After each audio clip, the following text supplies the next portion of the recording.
বৃহস্পতিবার জোড়া সভা তৃণমূলের সর্বভারতীয় সাধারণ সম্পাদক অভিষেক বন্দ্যোপাধ্যায় বীরভূম লোকসভা কেন্দ্রের রামপুরহাটে শতাব্দী রায়ের সমর্থনে সভা এবং পূর্ব বর্ধমান লোকসভার কালনা বিধানসভা এলাকার প্রার্থী শর্মিলা সরকারের সমর্থনে সভা তাঁর।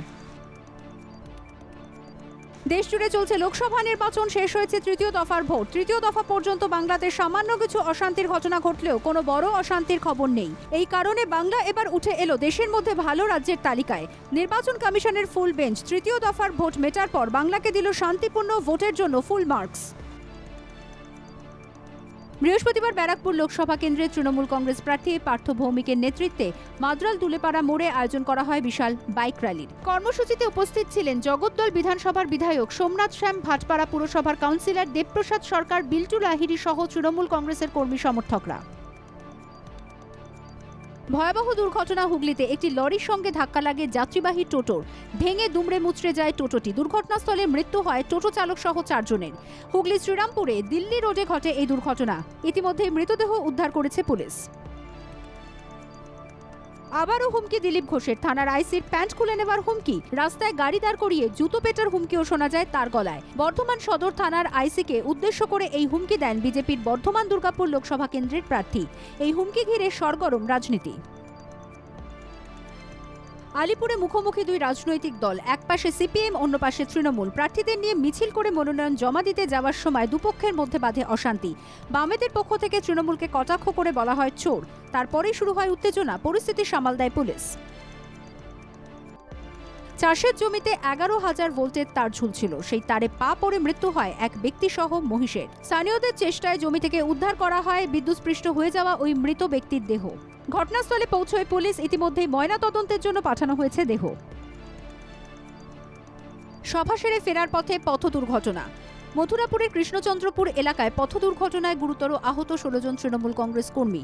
আহতরা রায়দিঘি গ্রামীণ হাসপাতালে চিকিৎসাধীন। এদের মধ্যে 2 জন মহিলার অবস্থা যথেষ্ট আশঙ্কাজনক। তাদের রেফার করা হয়েছে ডায়মন্ড হারবার সুপার স্পেশালিটি হাসপাতালে। ডুয়ার্সের হাতির হানায় ভেঙে গিয়েছে 5টি শ্রমিক আবাস। ডুয়ার্সের মেটেলি ব্লকের ডাঙ্গে ডিভিশন চা বাগানের ঘটনা। লাগাতার হাতির হানায় আতঙ্ক ছড়িয়েছে গ্রামবাসীদের মধ্যে। খবর পেয়ে বন দফতরের পক্ষ থেকে এলাকায় টহলদারির ব্যবস্থা করা হয়। তাপপ্রবাহের হাত থেকে আপাতত মুক্তি। গত 2 দিনের বৃষ্টিতে রাজ্যে এক ধাক্কায় অনেকটাই নেমেছে তাপমাত্রার পারদ। আগামী শনিবার পর্যন্ত দক্ষিণবঙ্গে বৃষ্টির পূর্বাভাস হাওয়া অফিসের। একাধিক রাজ্যে বজ্রবিদ্যুৎ সহ বৃষ্টির পূর্বাভাস। সোশ্যাল মিডিয়ায় পোস্ট করা বিজেপির একটি ভিডিও নিয়ে তোলপাড় কর্ণাটকের রাজনীতি।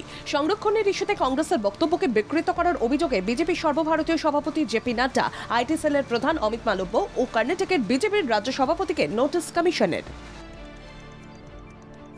400টার বেশি খাদ্যপণ্যে বিষাক্ত ভেজাল সামনে এলো চাঞ্চল্যকর রিপোর্টে, যার অধিকাংশই বিদেশে রপ্তানি করা হয়। এই রিপোর্ট সামনে আসার পরেই ভারতীয় পণ্য বিদেশে রপ্তানির ক্ষেত্রে বিপর্যয়ের মুখে পড়তে চলেছে বলেই মনে করা হচ্ছে। জম্মু কাশ্মীরে সেনা জঙ্গি সংঘর্ষে 40 ঘন্টা পর নিকেশ 3 জঙ্গি। গোপন সূত্রে খবর পেয়ে গত সোমবার কুলগামে অভিযান চালায় যৌথ বাহিনী। মৃত লস্কর-ই-তৈবার শাখা সংগঠনের কমান্ডার বাসিত আহমেদ দর। উপত্যকায় সেনা ও সাধারণ নাগরিকের হত্যার ঘটনায় জড়িত ছিল বাসিত। এয়ার ইন্ডিয়া এক্সপ্রেসের কর্মীদের গণছুটিতে বিপাকে পড়ে বিমান সংস্থাটি। বাতিল করতে হয়েছে 78টিরও বেশি বিমান। এবার পাল্টা পদক্ষেপ এয়ার ইন্ডিয়া এক্সপ্রেসের। এক চিঠিতে চাকরি গেল কমপক্ষে 30 জন কেবিন ক্রুর। করোনা টিকার পার্শ্ব প্রতিক্রিয়া নিয়ে বিতর্কের মাঝে সাফাই টিকা প্রস্তুতকারী সংস্থা সিরাম ইনস্টিটিউটের 2021 সালের ডিসেম্বর মাস থেকে কোভিশিল্ড ভ্যাকসিনের উৎপাদন ও সরবরাহ বন্ধ বলে দাবি সংস্থার। একই সঙ্গে পার্শ্ব প্রতিক্রিয়া সম্বন্ধে মানুষকে অবগত করেছিল তারা, দাবি সিরামের। আসছে নতুন সিনেমা টুইস্টার্স। ট্র্যাজিক টুইস্টার, এনকাউন্টার এবং টর্নেডো ট্র্যাকিং এই নিয়েই গল্প। রিলিজ হয়েছে ট্রেলার। নতুন ডিজাস্টার মুভি সিকুয়েল টুইস্টারের এই ঝলক কি বলছে, এখন সেটাই দেখার। ওয়েডনেসডে স্পুকি সিরিজটি রীতিমতো সাড়া ফেলে দিয়েছিল ওয়েব দুনিয়ায়। 2022-এর পর এবার আবার ফিরে আসছে এই ব্ল্যাক কমেডি। নির্মাতারা ঘোষণা করেছেন আসছে এই ওয়েডনেসডে সিজন 2। রোহিত শর্মার পরবর্তীতে কোন দলে যাবেন তা নিয়ে কম জল্পনা হয়নি। এর মাঝে ওয়াসিম আকরাম, প্রাক্তন পাকিস্তান খেলোয়াড়, মনে করছেন 2025 কেকেআরের হয়ে খেলা উচিত রোহিতের। তাতে একটা শক্তিশালী ব্যাটিং লাইন আপ তৈরি হবে ইডেনে। 3 বছর পর দেশের মাটিতে নামতে চলেছেন নীরজ চোপড়া।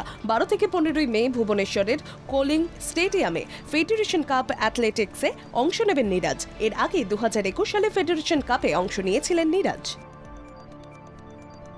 ম্যাচে হেরে যাওয়ার কারণে এবার সঞ্জীব গোয়েঙ্কা প্রকাশ্যে কেএল রাহুলকে ধমক দিলেন। এই ভিডিও ইতিমধ্যে সোশ্যাল মিডিয়াতে ভাইরাল। যেটা রুদ্ধদ্বারে হওয়ার কথা ছিল সেটা প্রকাশ্যে কেন হলো তা নিয়ে তীব্র সমালোচনার মুখে সঞ্জীব গোয়েঙ্কা।